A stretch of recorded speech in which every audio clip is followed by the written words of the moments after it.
I'm Samuel Bilton, and welcome to Family Matters. Some years ago, officials at Kruger National Park and Game Reserve in South Africa were faced with a growing elephant problem.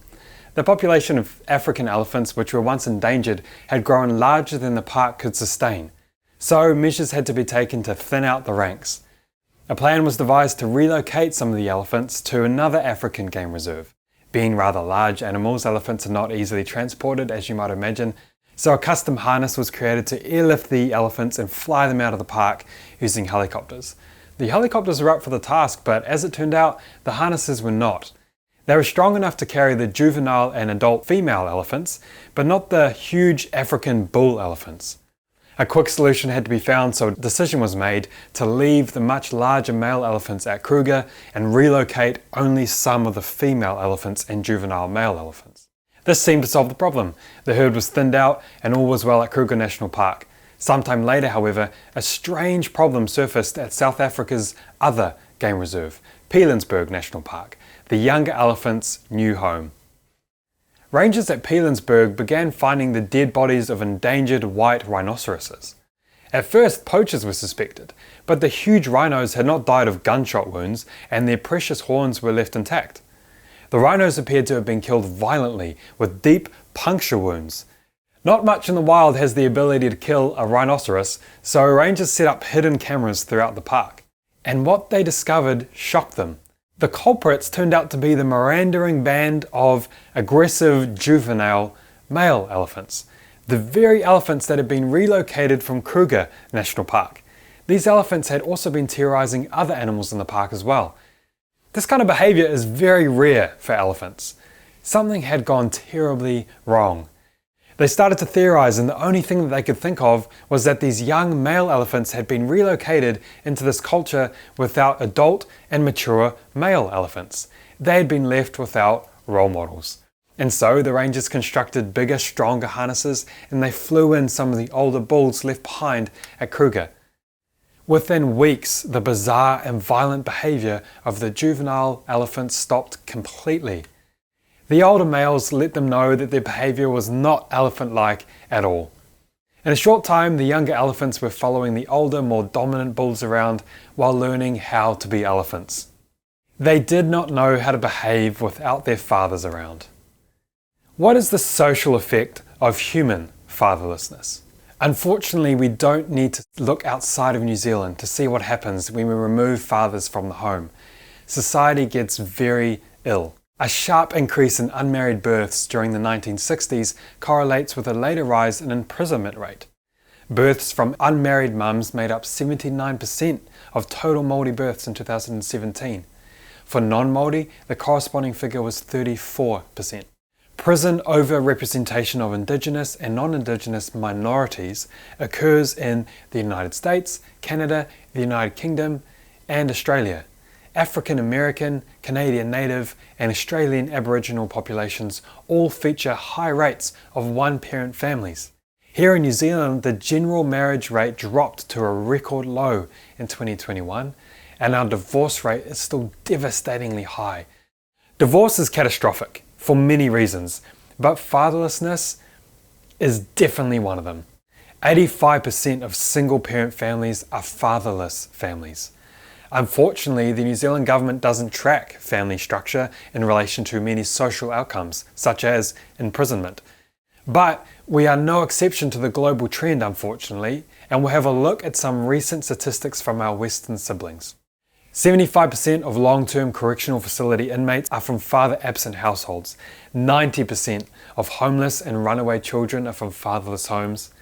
In addition, children from fatherless homes have 120% greater risk of being endangered by some type of child abuse.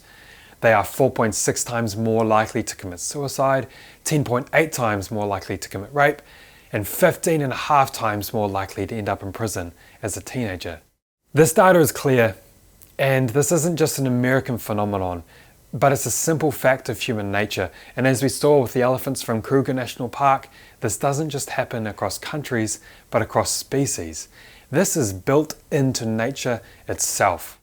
Daniel Moynihan, a former member of the United States Senate, wrote this 40 years ago. He said, From the wild Irish slums of the 19th century eastern seaboard to the riot-torn suburbs of Los Angeles, there is one unmistakable lesson in American history.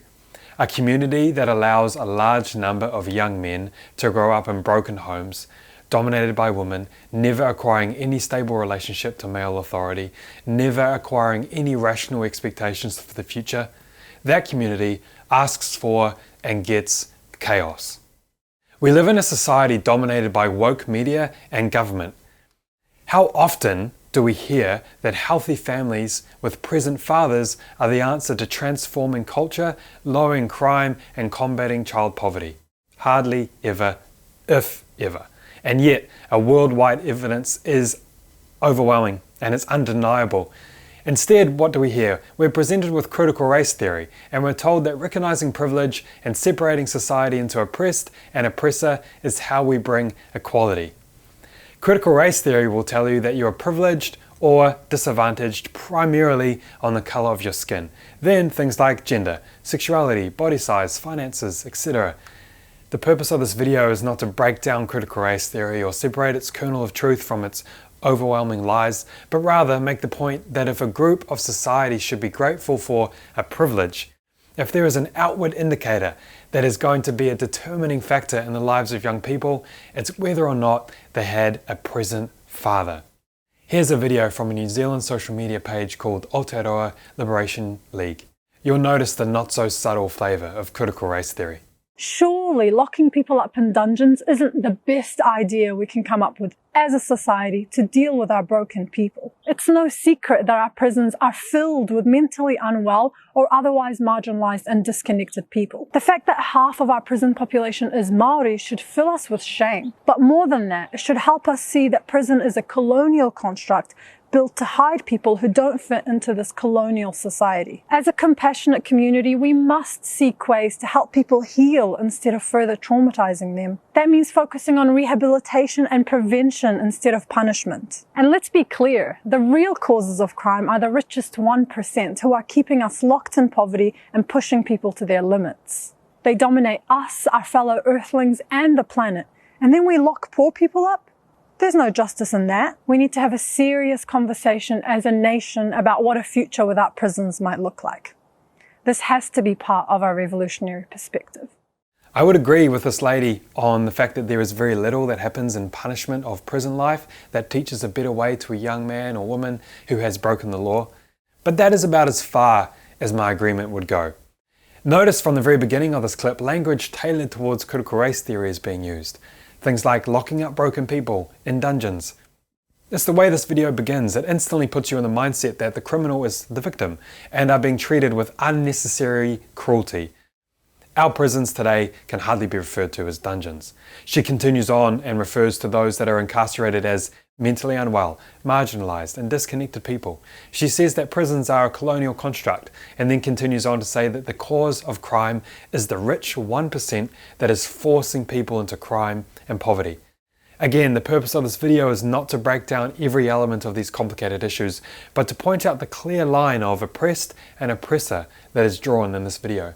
That the reason that anyone would commit crime or do wrong is because they themselves are victims or have been forced by someone richer or whiter than them, and that they've had no choice. And because of this, we should abolish all prisons and have conversations about what a country would look like without prisons.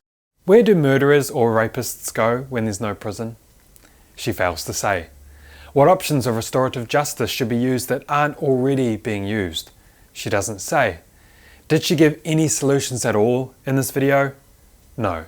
She merely disregarded all personal responsibility and pointed at everyone other than the person who committed the crime as the one to blame.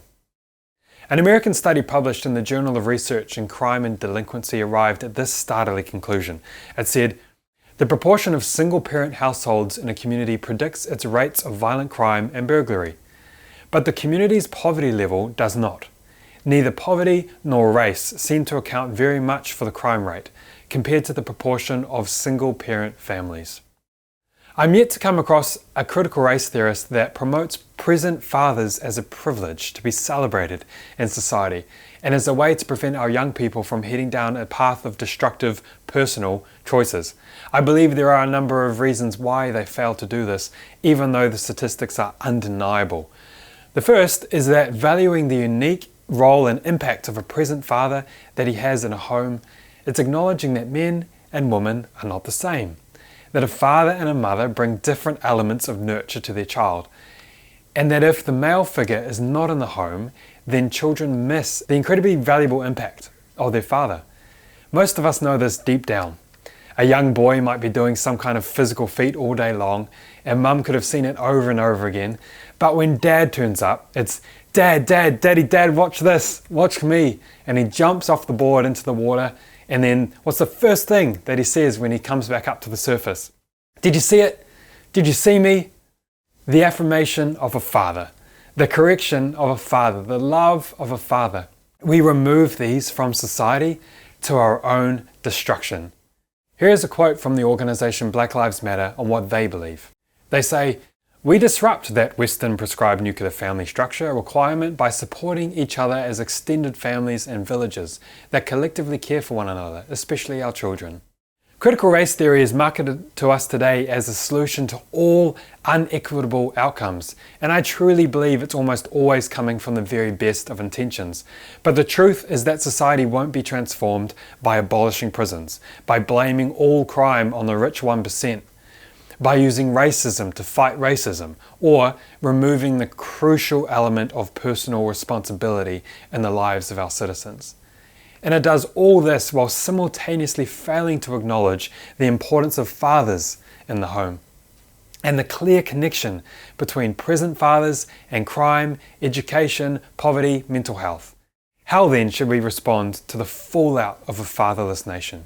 Well, we can start by championing fathers and father figures, acknowledging that good men bring something special to families and to society, and recognizing that we need to disregard the demonization of men by critical race theory and gender ideology. Those that spout the notion that all masculinity is toxic and destructive, but we actually need more true masculinity in our culture, not less.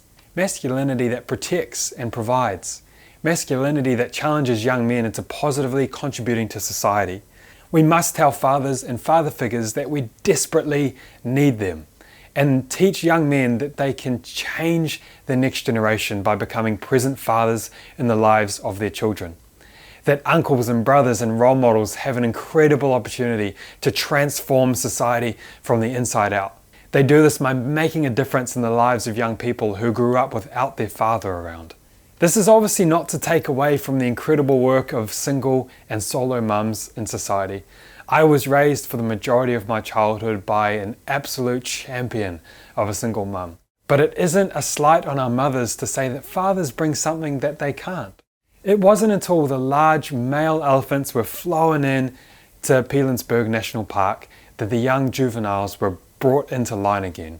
And it was when they had male role models that they were taught how elephants are meant to behave. The killing stopped and the ecosystem was restored. If we want to prevent crime, protect children, and stamp out poverty, we need to start by valuing strong, loving fathers in our communities.